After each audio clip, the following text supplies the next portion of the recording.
साथियों नमस्कार, मैं आपका दोस्त हीरालाल जाट और आप देख रहे हैं आपका अपना YouTube चैनल। साथियों आज एक्सेल लर्निंग का वीडियो नंबर 11 है। साथियों अब तक हमने एक्सेल के होम टैब के अंतर्गत clipboard option, font option, alignment option, उसके बाद में नंबर, उसके बाद में स्टाइल्स और उसके बाद में सेल्स, इन सारे ऑप्शन को अच्छी तरीके से देखा, समझा, जाना तथा उस पर कैसे वर्क किया जाता है वो भी किया है। आज हम इस वीडियो नंबर 11 के अंतर्गत होम टैब का जो लास्ट ऑप्शन है एडिटिंग, इसके बारे में आज आपको बताने जा रहे हैं। इसके जो ऑप्शन हैं AutoSum, fill, clear, sort, filter और फाइंड और सिलेक्ट, इस प्रकार की ये जो ऑप्शन रहेंगे वो सारे ऑप्शन आज आपको हम इस वीडियो के अंदर बताने वाले हैं। ये वीडियो अति महत्वपूर्ण है, इस वीडियो को आप शुरू से अंत तक जरूर देखिएगा। वीडियो में आगे बढ़ने से पहले आपसे एक छोटा सा आग्रह, अब तक अगर आपने इस चैनल को सब्सक्राइब नहीं किया है तो जरूर करें तथा इस वीडियो को अधिक से अधिक लाइक और शेयर करें। चलिए दोस्तों आज का वीडियो स्टार्ट करते हैं। Let's go.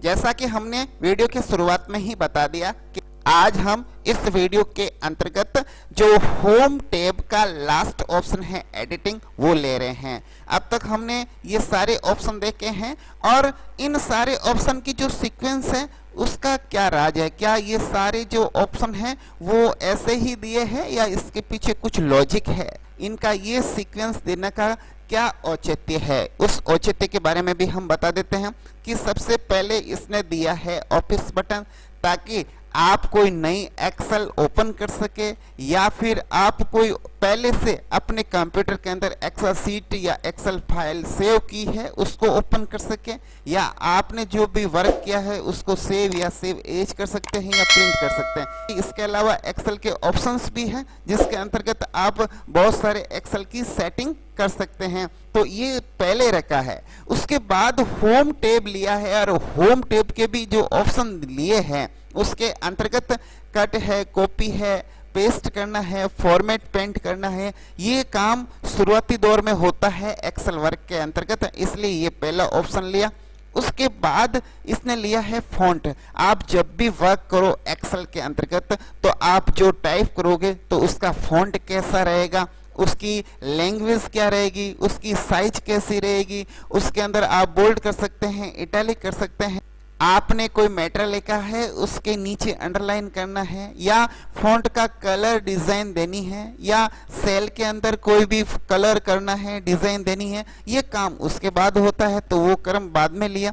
उसके बाद अलाइनमेंट इसलिए लिया ताकि अब आपने जो वर्क किया है उसके अंतर्गत जो मैटर आपने टाइप किया है उसको आप लेफ्ट में, राइट में, मिडल में, ऊपर, नीचे, दाएं, बाएं उसको तिरछा कर सकते हैं, उसको व्राप टेक्स्ट में चेंज करके एक ही सेल के अंदर फिट कर सकते हैं, आप मर्ज कर सकते हैं सेल को और उस मैटर को आप एक सेल के अंदर ला सकते हैं, इसलिए ये ऑप्शन बाद में रखा। उसके बाद दिए हैं नंबर। आपने जो भी डिजिट लिखे हैं उन डिजिट के अंदर आप उसको जनरल में, नंबर में, अकाउंटिंग में कर सकते हैं या फिर आप किसी संख्या को डेट फॉर्मेट में लिख सकते हैं या फिर आप किसी को कस्टमाइज कर सकते हैं। जो डेसिमल है वो दशमलव के बाद में कितने आने चाहिए, 1, 2, 3 या नहीं आने चाहिए, उसकी सेटिंग्स है, या जो करेंसी है, डॉलर है, रुपये में है, ये किस में करना चाहते हैं, ये सारी सेटिंग्स यहाँ दे रखी है। उसके बाद में लिया इन्होंने स्टाइल्स। ये टैब बाद में लिया है क्योंकि जब आप कुछ मैटर टाइप करोगे तभी तो कंडीशनल फॉर्मेटिंग लगाओगे। जब आपने अपने पास जो भी मैटर टाइप किया है या आपके पास कुछ मैटर्स है उसके अंदर कंडीशनल फॉर्मेटिंग लगानी है, डिजाइन बनानी है, कलर लगाना है, या जो आपने टेबल बनाई है उसकी फॉर्मेटिंग करनी है, या फिर आपने जो सेल ली है सेल की कैसी स्टाइल होनी चाहिए, ये सारा चीज हम बाद में ली है। उसके बाद सेल्स ली है जिसके अंदर आपने कोई मैटर टाइप कर दिया है, अब उसके अंतर्गत कोई किसी सेल, कॉलम या रो को इंसर्ट करना है, डिलीट करना है या उसके अंदर फॉर्मेटिंग करनी है, ये सारे ऑप्शन बाद में दिए ताकि आप बाद में उसकी एडिटिंग कर सको। अब लास्ट में ऑप्शन दिया है एडिटिंग का। आपने कुछ भी डिजिट लिखे हैं, संख्या के आंकड़े लिखे हैं, उन संख्याओं का जोड़ कराना है या उसकी एवरेज निकालनी है, ये काम बाद में होता है, लास्ट में होता है, इसलिए ये ऑप्शन इन्होंने बाद में दिया। अगर ये पहले दे देता तो हम टाइप क्या करते, पहले क्या उसकी जोड़ करते, पहले हम टाइप करते। इसलिए ये सारे ऑप्शन हैं वो क्रमवार है। इन सारे ऑप्शन का जो क्रम रखा है बड़ा ही लॉजिक तरीके से रखा है। अब हम देखते हैं इसका जो फर्स्ट ऑप्शन है एडिटिंग का, ये है ऑटो सम। ऑटो सम के अंतर्गत भी बहुत सारे ऑप्शन मिलेंगे जिसमें sum, average, count numbers, maximum, minimum, ये सारे ऑप्शन आपको मिलेंगे। जैसे यहाँ पर ये मैंने कुछ डिजिट लिखे हैं, अब इनका मुझे सम चाहिए, जोड़ कराना है मेरे को, तो सम पर जैसे ही क्लिक करूंगा नीचे ये जोड़ आ चुकी है। अब आपके सामने ये मैटर तो है, जोड़ भी है, टेबल भी है। आप चाहते हो कि ये थोड़ा अलग कलर से दिखे, तो हमने ये चीज पहले से सीख रखी है कि इसका फॉन्ट की साइज थोड़ी बड़ी होनी चाहिए ताकि ये अलग से दिखे, ये थोड़ा बोल्ड होना चाहिए ताकि अलग दिखे, इसका कलर अलग होना चाहिए ताकि ये सबसे अलग दिखे। ये चीज हमने पहले सीखी है, तभी ही तो हम अब कर पाते हैं, इसलिए इसकी सीक्वेंस इस प्रकार से दी है। अब हमने इस प्रकार से इन संख्याओं का जोड़ कर लिया। अब हम अगला ऑप्शन लेते हैं। हम देखते हैं कि यहाँ से जो यहाँ तक संख्या है, इन संख्याओं का एवरेज किया है। तो ये जो अगला ऑप्शन है, इस पे जैसे ही क्लिक करोगे नीचे एवरेज आ जाएगा। इन संख्याओं का ये एवरेज आ चुका है।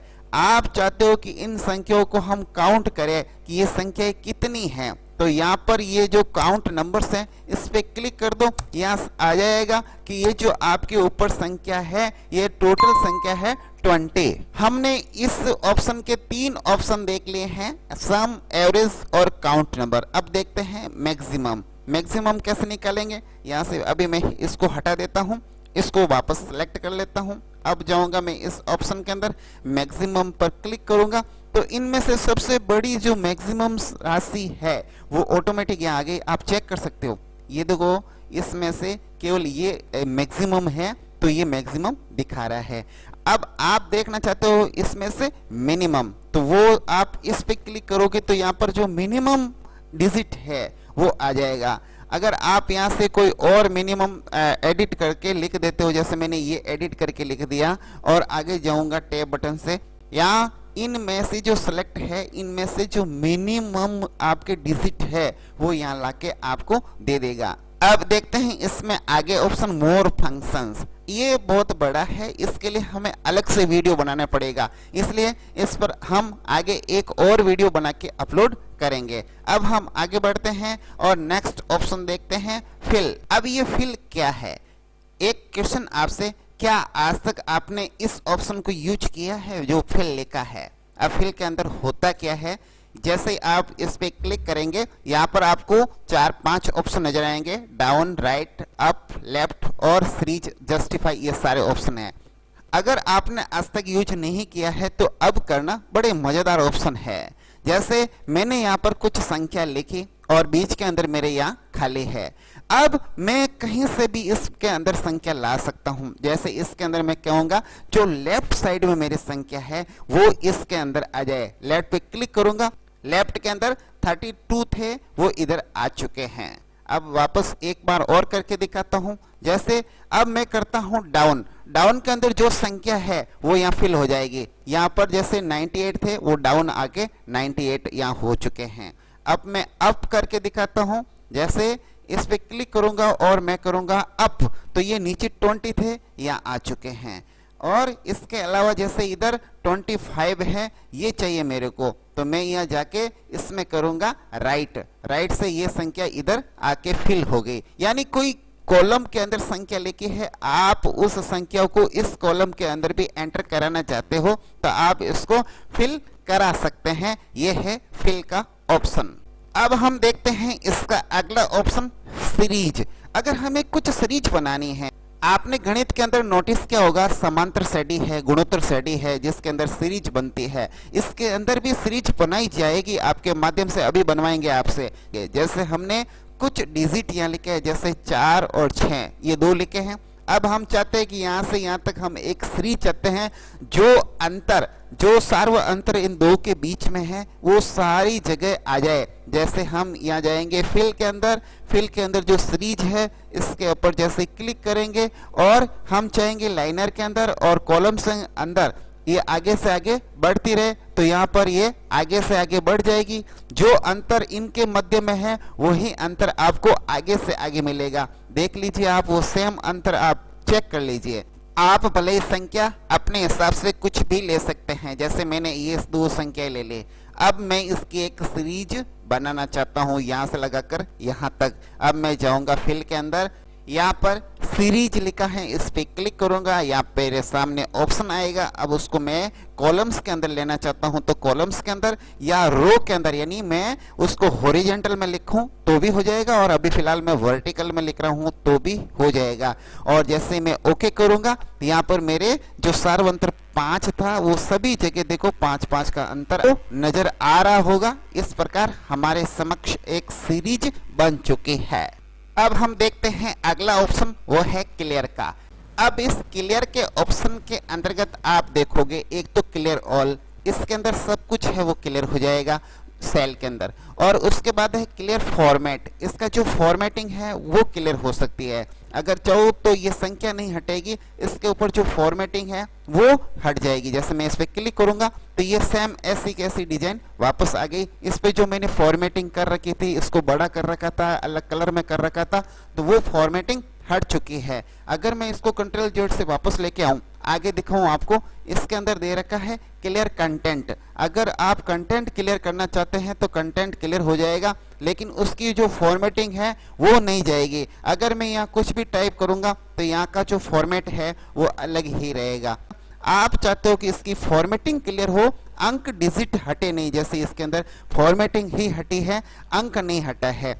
और अगर आप चाहते हो कि इसके अंतर्गत जो सब कुछ हट जाए, इसकी कंटेंट भी हट जाए, इसके फॉर्मेट भी हट जाए, सब हट जाए, तो यहाँ पर क्लियर ऑल कर दीजिए। यहाँ क्लियर ऑल करेंगे, अगर अब हम टाइप करेंगे तो इसके अंदर जो फॉर्मेट था वो फॉर्मेट वापस नहीं आएगा, क्योंकि हमने क्या किया है, क्लियर ऑल किया है। तो इस प्रकार के ये ऑप्शन है।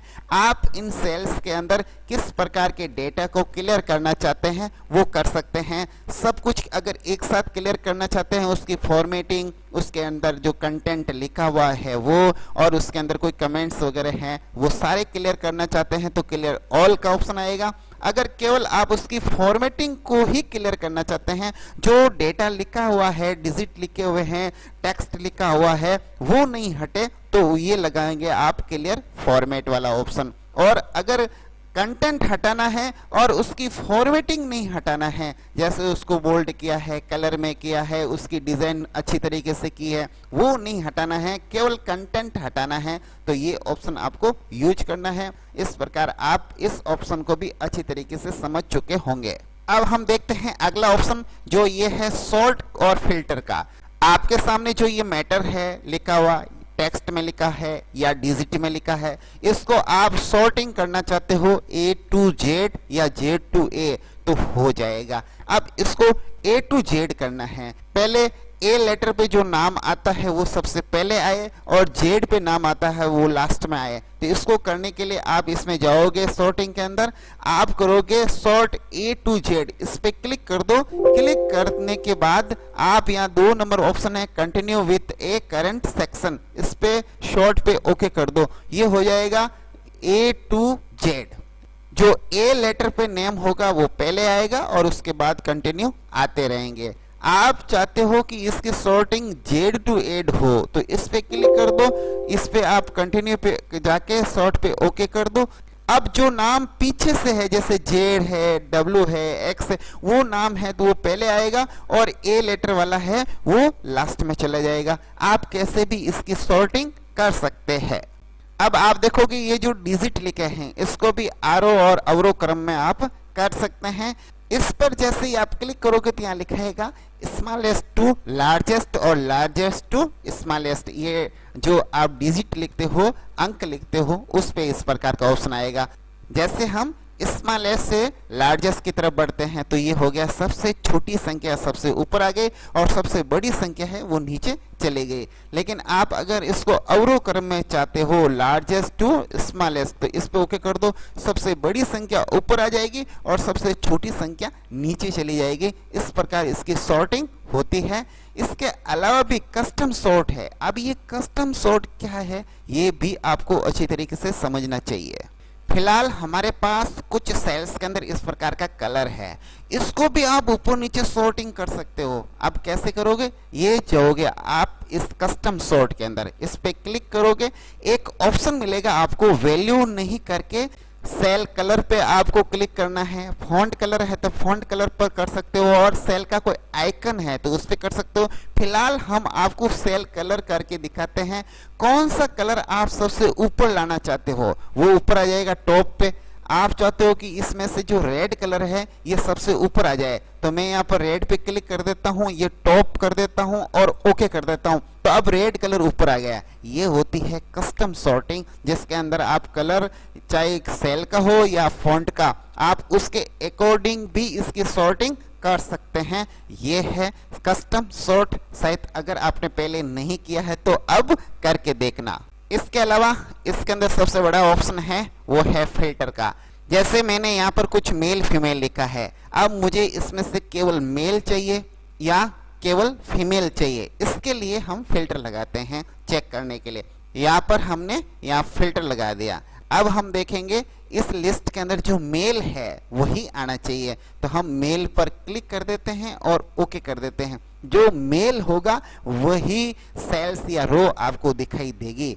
अगर आप चाहते हो कि इसको हम सिर्फ फीमेल के अंदर देखें तो फीमेल पर क्लिक कर दिया, उसके बाद ओके कर दिया। अब केवल जो फीमेल्स है वही रो आपको नजर आएगी, बाकी सारी सेल्स अंदर हाइड हो जाएगी। ये होता है फिल्टर करना। और यदि हम मेल और फीमेल देखना चाहते हैं इसको ओके करेंगे तो मेल और फीमेल दिखाएगा। जो ब्लैंक सेल थी वो हट चुकी है।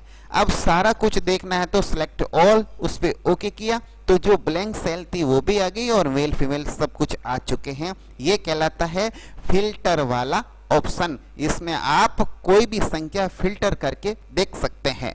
ऑफिस वर्क के लिए ये बड़ा ही महत्वपूर्ण ऑप्शन है। इसके माध्यम से जब भी ऊपर से आपसे कोई संख्या की स्टेटस मांगी जाती है तो आप झट से निकाल सकते हैं। अब हम आगे बढ़ते हैं। नेक्स्ट ऑप्शन जो ये कैमरा बना हुआ है, इस कैमरे का मतलब ही सर्च करना होता है, फाइंड करना होता है। इस पे क्लिक किया, सबसे पहला ऑप्शन है फाइंड।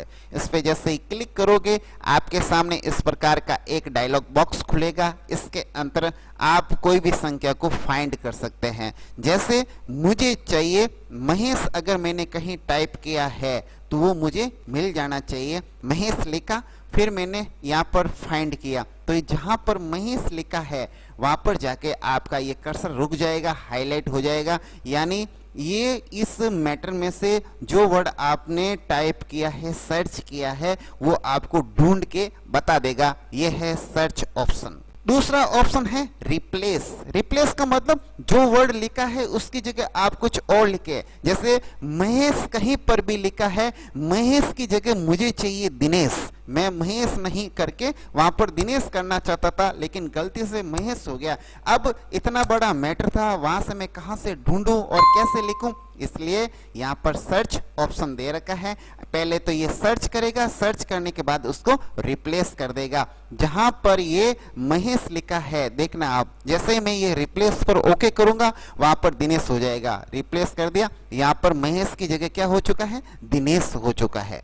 एक और करके बताता हूं। जैसे एक मैंने कहीं सोनू लिख दिया था, सोनू की जगह मुझे लिखना था मोनू, तो मैंने यहाँ पर मोनू लिखा और अब मैं वो रिप्लेस करना चाहता हूँ। जहाँ जहाँ सीट के अंदर सोनू लिखा है वहाँ वहाँ पर मोनू लिखा हुआ आ जाना चाहिए। जैसे ही मैं यहाँ पर करूँगा रिप्लेस तो यहाँ सोनू की जगह मोनू हो गया। और भी कहीं है तो वो सर्च करके बताइएगा कि यहाँ पर भी लिखा हुआ है, क्या आप ये चाहते हो यहाँ पर भी हो जाए, तो यहाँ पर ओके करोगे, यहाँ पर भी नाम चेंज हो जाएगा। और अगर बहुत बड़ी सीट है तो इतना कब करोगे, यहाँ पर रिप्लेस ऑल लिखा है, जैसे ही इस पे क्लिक करोगे तो उस सारों पे हो जाएगा। या फिर आप पहले फाइंड करना चाहते हैं, फाइंड करने के बाद रिप्लेस करना चाहते हैं तो ये ऑप्शन यूज कर सकते हैं। ये फाइंड नेक्स्ट का, जैसे कोई चीज मिल गई और नेक्स्ट और ढूंढना चाहते हैं तो फाइंड नेक्स्ट, उसके बाद ये क्लोज बटन आ जाएगा। इसके अलावा भी ऑप्शंस मिलेंगे आपको बहुत सारे कि इस सीट के अंदर कौन सी रो, कौन सा फॉर्मूलाज है,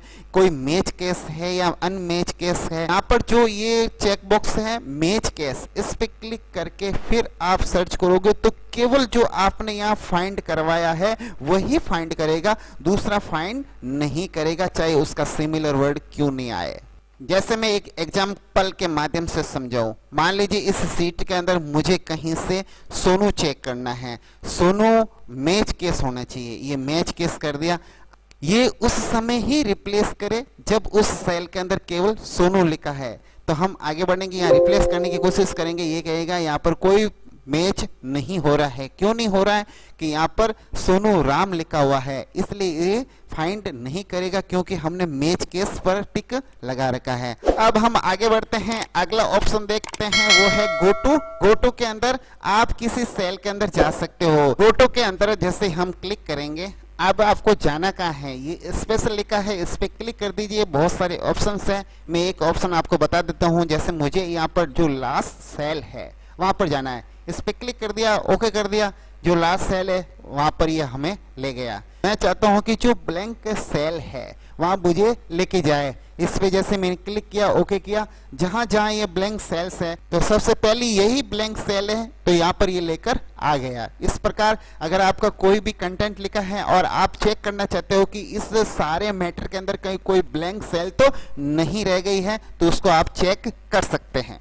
फॉर्मूलाज, इस पे जैसे ही क्लिक करेंगे तो ये फॉर्मूला कहाँ लगा है वहां पर ये हमें बता देगा कि यहाँ पर फॉर्मूला लगा हुआ है। जैसे हम इस पे क्लिक करेंगे, यहाँ पर गए, फॉर्मूला पे क्लिक किया, जहाँ फॉर्मूला लगा है वहां पर इस प्रकार से ये हाईलाइट कर देगा कि इस सीट के अंदर यहाँ फॉर्मूले लगे हुए हैं। जैसे मैंने यहाँ पर क्लिक कर दिया और उसके बाद मैं चाहूंगा या फॉर्मूला पे क्लिक करने का तो ये यहाँ आके हमें बता देगा कि यहाँ फॉर्मूला लगा हुआ है। अगर कहीं पर कमेंट्स है, कंडीशनल फॉर्मेटिंग की हुई है, ये सारी चीजें बता देगा। डेटा वैलिडेशन कर रखा है तो भी बता देगा कि डेटा वैलिडेशन कहाँ लगा हुआ। अभी फिलहाल नहीं है तो ये कहेगा नो सेल वर फाउंड। इस प्रकार ये फाइंड और सिलेक्ट का ऑप्शन है जिसके अंतर्गत आप बहुत कुछ फाइंड कर सकते हैं। आपको चंद पलों में वो रिजल्ट मिल जाएगा।